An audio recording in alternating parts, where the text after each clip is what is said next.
აუცილებელია სახელმწიფოს ჰქონდეს გამოკვეთილი პოლიტიკა სუიციდის პრევენციის მიზნით. ეს განცხადება საქართველოს სახალხო დამცველმა გუშინ გააკეთა, რაც მოზარდებში თვითმკვლელობის ფაქტების გახშირებას უკავშირდება. სახალხო დამცველი მიიჩნევს, რომ აუცილებელია სახელმწიფოს გააჩნია პოზიტიური ვალდებულება, რომ დაიცვას არასოციალურთა სიცოცხლე და მათი ჯანსაღი განვითარების უფლება იყოს ხელშეუხებელი.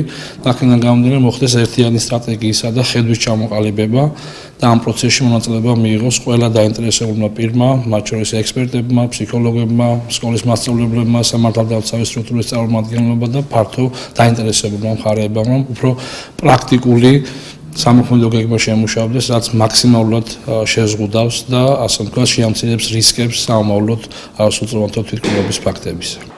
მდგომარეობა საგანგაშოა და სასწრაფოდ რეაგირებას საჭიროებს, აცხადებს ფსიქოლოგი მანანა ნადირაძე. ჩვენ ახლა ვამბობთ ჩვენი რაიონის სინამდვილეში, რომ სამი ფაქტი მოხდა, ეს არის ამაზრზენი და გამაუგნებელი ამის სიტყვებით ამას ვერ შევაფასებ და ვერ გადმოვცეთ, რომ ასეთ პატარა რაიონში 2 თვის განმავლობაში ამდენი ფაქტი მოხდა, მაგრამ რაიონის საზოგადოებისთვის ალბათ არ არის ცნობილი, რომ ჩვენი რაიონის ერთ-ერთ სოფელში 10 წლის ბიჭი უნდა თოკიდან ჩამოხსნეს და შემთხვევით, თორე ალბათ სხვათა რაოდენობა გაიზრდებოდა და უფროსთაობას ურჩევ პედაგოგებს, რომ მეტი ყურადღებით დამოკიდებულება თითოეულ ბავშვთან ადამიანური თბილი ურთიერთობები, ინტერესი ახალგაზრდობის მიმართ, საკუთარი შვილების მიმართ, რა ინტერესებთ, რა უნდათ, რითი ცხოვრობენ, რისი გაკეთება უნდათ. აი ეს ყველაფერი ინტერესი სადღაც დარჩა, ადამიანური ურთიერთობები ძალიან გაცივდა საზოგადოებაშიც, ოჯახშიც და სწორედ ამის შედეგია, რომ აი დასაყრდენს ამ ასაკში ბავშვები ამ ურთულეს ასაკში ვეღარ ხედავენ და შემდეგ გამოსავალს პოულობენ რაღაცა ათასნაირ უბედურებაში. საზოგადოების მხრიდან გულგრილი დამოკიდებულება თუ ქვეყანაში არსებული მძიმე სოციალური ფონი. ბორჯომში სუიციდის გახშირების მიზეზებზე საუბრობენ. ახალგაზრდობა ვეღარ იტანს გლახას სიტყვას, მშობლისგან, იმისგან და ცხოვრებაც ასეთი გახდა, გაუჭირდა ცხოვრება. მოთხოვა მშობელსა ფული არა აქვს ფული, რო არ მიცა. ბავშვები რაღაცა უფრო კარჩაკეტილები გახდნენ, რაღაცა არ ვიცი, ალბათ კიდე აი უყურებენ ისეთ მასალას კომპიუტერშიც, სადაც უფრო მეტად აი სისხლის ღრა არის, აი ესეთი ძალადობის მაჩვენებელი ფილმები და რაღაცა.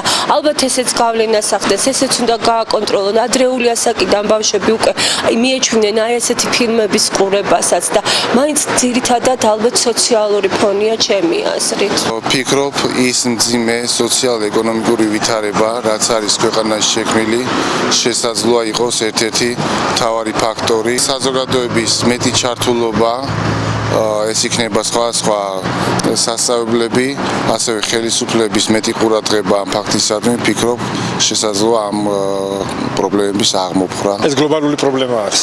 და პიროვნულად თუ ავიღებთ, შესაძლებელია რაღაცაზე მუშაობა, მაგრამ ძნელია. პრევენციის მიზნით ალბათ ვერაფერსაც ვერ გავაკეთებთ. გარდატეხის ასაკში განსაკუთრებით ფაქიზ მიდგომას საჭიროებენ ბავშვები, მე ვფიქრობ, მაგრამ რა ვიცი, ხა მშობლების სავარაუდოდ ხა სხვა საფიქრალი რა არის, მაგრამ ეთყობა რაღაცა გამოგვეპარება ხოლმე. მე ვფიქრობ და აუცილებლადაც მიმაჩნია, რომ სკოლაში ფსიქოლოგის ფუნქცია გაძლიერდეს. მე როგორც ვიცი, არის სკოლაში ფსიქოლოგები, მაგრამ ალბათ უფრო მეტი დატვირთვა და მეტი პრაქტიკული მიდგომა არის საჭირო. ბორჯომის საგანმანათლებლო რესურს ცენტრში განათლების სისტემაში გასატარებელ რეფორმებზე საუბრობენ. იზოლდა ლომიძე თვლის, რომ მშობელი და პედაგოგი მაქსიმალურ ყურადღებას უნდა იჩენდეს მოზარდის მიმართ. ფსიქოლოგიის ინსტიტუტის შემოღება, რომელიც ახლა მანდატური სამსახურთან არის დაკავშირებული, ეს კი დაიწყო განათლების სამინისტროს სწორედ ამ პრევენციის მიზნით, რომ უფრო მეტად მივიდნენ ბავშვის სულიერამდე და სიღრმემდე და ვფიქრობ, რომ ეს სამსახური, რომელსაც სიღრმისეულად ექნება შესწავლილი თითოეული ბავშვის ფსიქოლოგია და თითოეული ბავშვთან კომუნიკაცია ექნება დამოუკიდებლად, დამრიგებლისა დამოუკიდებლად საგნის მასწავლებლებისა და ექნება რამენაირად წაადგეს ამ საქმეს აი სკოლებში რაც უნდა გაკეთდეს და ვფიქრობ, რომ კიდევ უფრო მეტი პასუხისგებლობა უნდა მოეკიდონ კლასის დამრიგებლები. სკოლაში უნდა გააქტიურდეს მშობელთა ჩართულობა, მშობლისა და მასწავლებლის კომუნიკაციის გაძლიერება. მდგომარეობა რომ საგანგაშოა, ამას სტატისტიკაც ცხადყოფს. სუიციდის რიცხვი ქვეყანაში ყოველწლიურად მატულობს.